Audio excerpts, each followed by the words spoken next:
Hello everyone, welcome back to my channel. In today's video, I'm going to teach you how to record the sale of a fixed asset in QuickBooks Online. Understanding how to properly record this type of transaction is essential for keeping your financial records accurate and your reports reliable. So let's walk through the process step by step. First, log in to QuickBooks Online. Once you're on your dashboard, look for the New button located at the top left corner of the screen. This button allows you to create different types of transactions, including journal entries, which we'll use for this process. Click New, then select Journal Entry from the menu. This will open a new window where you can record the details of the fixed asset sale.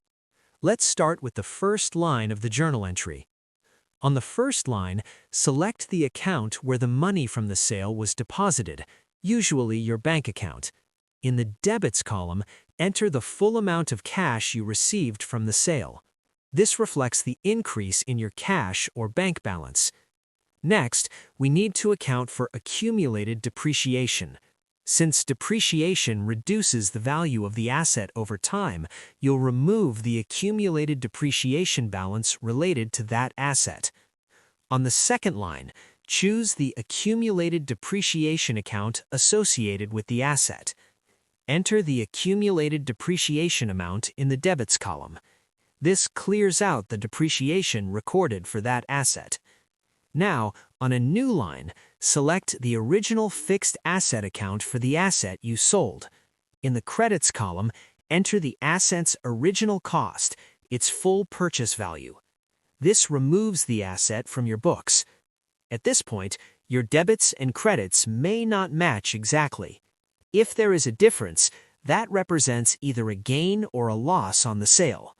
If you sold the asset more than its book value, record the difference as a gain on sale of asset in the Credits column.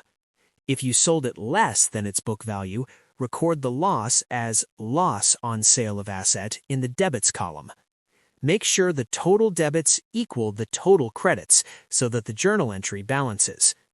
Once everything is correctly entered and balanced, click Save at the bottom of the window.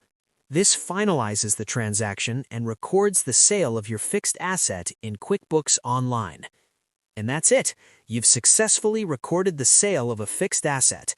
Following this structured approach ensures your financial statements stay accurate and give you a clear picture of your business's financial health. Remember, keeping precise and well-organized records is key to smart financial management. Thanks for watching, and I'll see you in the next video.